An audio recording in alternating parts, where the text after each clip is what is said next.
Hello everyone, this is Ether Dragon, and welcome back to another episode of Fire Emblem Heroes. So this week in Ether Raids, as you can probably tell by the Ether, is a Feels Bad Man week. Just 7 left short of tier 27, and we even got a giant burst of matches one day, so we were actually going to end the season out with few defense matches other than rematches, but I knew it was going to happen that the rematch was just going to be a minus 39 because, of course, now we have Sothis at +1, which basically does nothing. Here we have good ol' fast variant of Brave Ike, but running quick riposte instead of a speed-based damage reduction skill, which, I mean, if you don't have access to it, seems budget, man.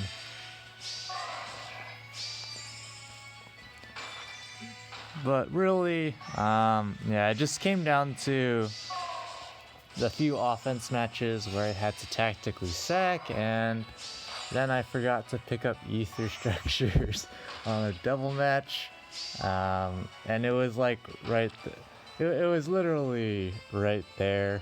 All I had to do was pick it up, and because doing Ether Raids brain dead is totally a smart idea. But anyways, back to this match here. This play just does not make sense to me.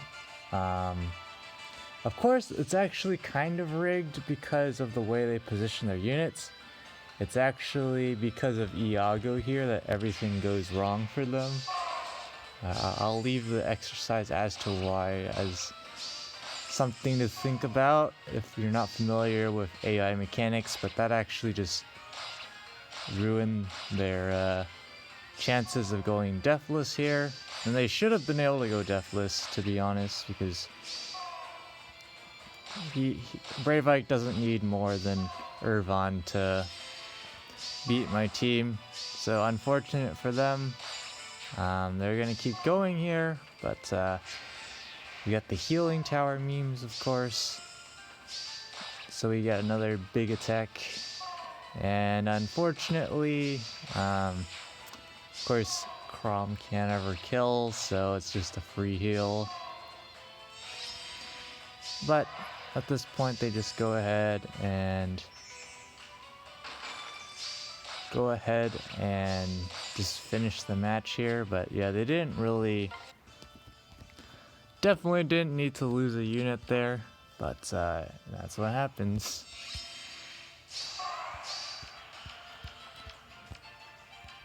And to be honest, I'm still debating on what to use on Self. I'm honestly thinking about trying out Lunge, because Lunge. Here someone's using the new Phantom Res Seal, super strong with Tamari and Sabotage Defense. So it makes sense, and of course I give people free Vantage range, so it's free real estate. As long as you don't die, which, as long as you prepare correctly, that shouldn't be a problem. And of course, having 2 dancers makes it even easier. So the nice thing about Peony also of Gentle Dream is for those heavy traps, you can just run away normally, like nothing happens. So of course they're going to break the healing tower here. It's basically free. And with the double dancers, they can just move around really quickly, which gives them plenty of time to do things. Once I can get my catapult up to level 7, which is going to take quite a while, it's super expensive for the defensive catapults, since all the way up through level 7, you need to use the, I think they're called Ether Stones, I don't know. Compared to on offense, level 6 and 7 require the Heavenly Dew, which really doesn't have very much use right now. So when I have like, I think over 11,000 of it sitting around, yeah, you definitely don't need that. So they're just gonna remove the Hardy Bearing Glacie Sonya threat because that's obviously going to be dangerous. And of course, because they're running Miracle here, they actually are going to be able to live here. But things could have turned out slightly differently if we had better equipped shenanigans. But yeah, Miracle goes off there, And because of Vantage, Self definitely isn't ever going to take 0 damage against Broadleaf, so that's just GG.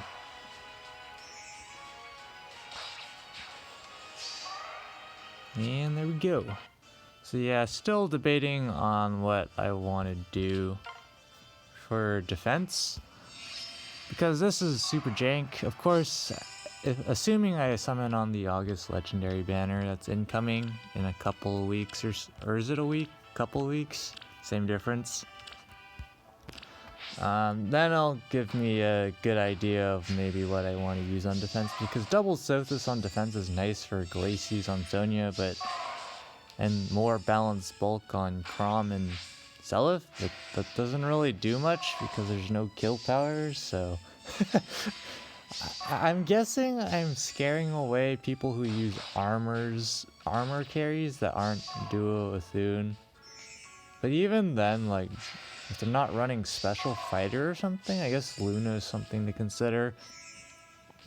But Seliph is going to get the double here because their hidden run isn't strong enough, so feels Dirtman, they're just gonna bail out real quick.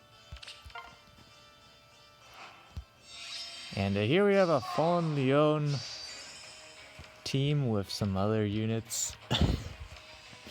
I mean, against Chrom and stuff, they'll be fine for the most part. Just that the rest of the team really isn't doing much. Of course, they have a couple blues to spam against my reds, but there's always Sonya chilling in the back. And whenever that's the case, you always have to be worried. But yeah, setup's pretty straightforward here. But there's just not very many plays they can make here and get away with it deathless. I feel like I don't even know if there is one. Let me see. Well, I know my team's really terrible against hit and run, but I'm not sure. They're not able to double soak this year, even though the entire meme of having attack speed solo on both of them and having them start adjacent. Yeah, there's lots of things wrong here. We're just gonna end turn, which is fine, except for the fact that we're gonna see Chrom actually double something for once. Attack speed push actually doing something. I should probably just run Swiss Sparrow on him, to be honest, because he mostly just player phases, and enemy phase never really comes into play, because most units are just way too fast for him, so I feel like I should probably just go ahead and do that. But Fallen Leon, very poor matchup against Fallen Leon, and he can't reach to abuse the Bolt Trap, but Sonya is there anyways, in case they were able to pick up the kill on Chrom. And Chrom actually does a good chunk to Fallen Leon, of course not heavily merged or anything, so not really saying much, but they're just not being Seliph with him. It's not very good there. And this, of course, is during the time where we're getting 1 billion matches, so this is a pretty cool play by this team. It's kind of interesting because we'll see in a future replay something jank happens, but Disarm Trap allows them to just safely set up here and just have Athun tank everything, because other than Chrom, Athun's just gonna wall everything.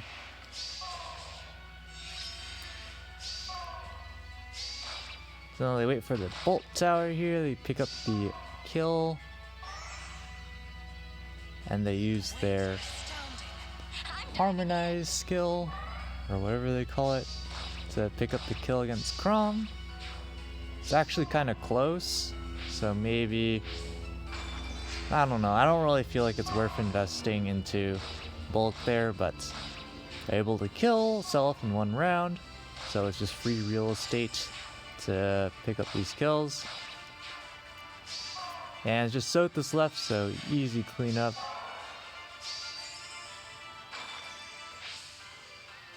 And there we go. Very straightforward, but as you'll see later, something interesting happens. One of those feels bad man moments. And oh no, their catapult took out my catapult. Unfortunately, yeah, level 7 catapult. Of course, we have a Brunya here, so I think we all know how this is gonna go. Again, the team basically has no damage output, except for, like, maybe Sonya. Even then, Sonya's like +1 or something. She really does not pack that much of a punch. I should, to be honest, I should probably just run Mirror Strike over Fury for just the maximum attack and res I can get going budget. Because I've been considering before giving her Mirror Impact, but the problem is, sure, we get a bit more res and a bit more attack, but it doesn't help anything else. Like, I don't have special Spiral or anything to chain a special, so it's kind of like, And of course, Brendan's just gonna tank here. It's actually kind of close. I don't know if they calced it out, kind of doubt it, but of course with Milla, they don't have to worry about that because Chrom can't just get Dance to pick up the kill, and unfortunately, Solif's always short on the kill of Ignis. That's how it is. When there's HP inflation on offense, it's really hard to pick up one-shots even with a 4 cooldown special like that. So yeah, just good Milla usage here, and just a straightforward win for them. Yeah, I'm not really sure what I can really do on defense to spook people, because as long as Bolt Tower exists, even if I place units like Bramond on my defense, if I get him, of course, for one, there's always the danger of him just dying in one shot, which is totally a feasible thing that can happen. But the other thing is, of course, Bolt Tower just casually giving free chip damage. And with my setup, if I'm gonna have him use Hardy Bearing or something, then we run into the issue of the awkward moment where feels bad, man. I gotta put him near the front so he can actually attack something instead of just potatoing in the back doing nothing. So then there's too many problems. But here, yeah, Glacey's not gonna do much to Shannon, especially with Balmung. I don't know how to pronounce these weapons, man. Neutralizing the penalties, of course, as long as he's enemy phasing. So it's okay. It's of course a bit close for comfort here. Unfortunately, Chrom doesn't kill either of them, so feels bad. Not ever fast enough. If only I had some Yuns and stuff, because honestly, Chrom with 45 speed here as is, not terrible, but it's way too slow during light season with units like Peony existing. You gotta be able to deal with that. Here they just cleverly bait with Sylvia here, and of course we don't have any close counter options available, so they are just gonna go ahead and just try and keep tanking here. And it's close, but it works out for them, so, and it's not like I can get any. I guess if I had Swift Sparrow, it would have worked out better for us. I probably should just run Swift Sparrow, because again, I don't think my enemy face speed is going to matter as much. It really just isn't, but like a lot of people leave him for last, and so he's just alone. He does a decent chunk of damage. He doesn't get doubled, which is cool, I guess. But this Fjorm is kind of slow, so definitely feel like maybe we should probably invest into some speed. Maybe that would be good.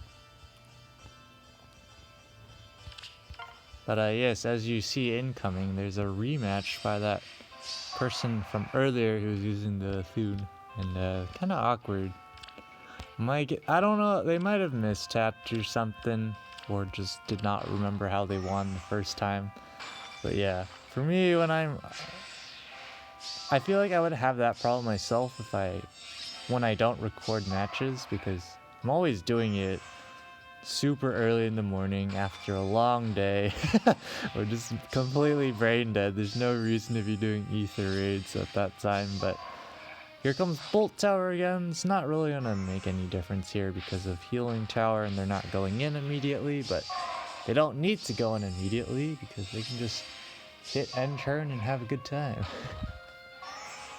Of course, you have to be mildly careful. Here they just debuff themselves. There's, of course, no real problem with that because of Spear of Shadow here, but you technically, you don't gain anything. You don't really lose anything from doing it. It's just, that's how it is with Gentle Dream. You gotta get buffed, so. Now they're just going to run away, which is perfectly fine. There's nothing wrong with this play. There's literally nothing wrong can happen. No distant counter though, so maybe if they didn't calc this out, that might have been super sus, but it's actually kind of close. But seeing Chris double just gives you an idea that we were just nowhere near fast enough against Spurn. We're gonna have Milla 1v1 Seliph. And honestly, I kind of like Sudden Panic over Wings of Mercy on Sylvia because 72 HP is pretty decent for Sudden Panic, and I don't know if I ever engineer a actually decent defense. Unfortunately, we don't kill. That's how it goes. But anyone else could have. Some of the other units could have tanked it as well, so it's not like it actually mattered. But they do take up their 8th turn, so a bit suspicious, but I mean, it doesn't matter because they end up winning anyways. But here we go, this is a rematch. Brady certain this is the same person. This is of course same team. Same shenanigans. Like, it's the same builds and everything. So they're like going for the same play, but they just don't, they probably mistapped or something and everything went downhill real quick. Because what they did last time, of course, was attack the front Sothis, but then they didn't do that this time. But, you know, they can still make that play. It's still available because Duomiya is a cav unit, and they're just taking their time to set up basically exactly what they had before, and then they just move forward and don't attack Sothis. So the problem is Peony is going to be stuck in range, and they can't get Duomiya out of there. So yeah, that's kind of awkward because Seliph is right there. So I'm not sure what happened there. Could have been a mistap, not entirely sure. But there's always the definitely forgetting what you did last time. But here we have Witchy Wand and Chrome Dome at +10. Just lots of +10 things. I think we all know how this is gonna go. But yeah, not very many people bring Witchy Wand. It's more about Pulse Smoke for me if I do try and run Infantry Pulse. But for the memes, if I ever get, whatchamacallit, if I ever get Bramamon, I'm just gonna give him Astra because I already have double Infantry Pulse, so there'll be 2 cooldown Astra for the memes.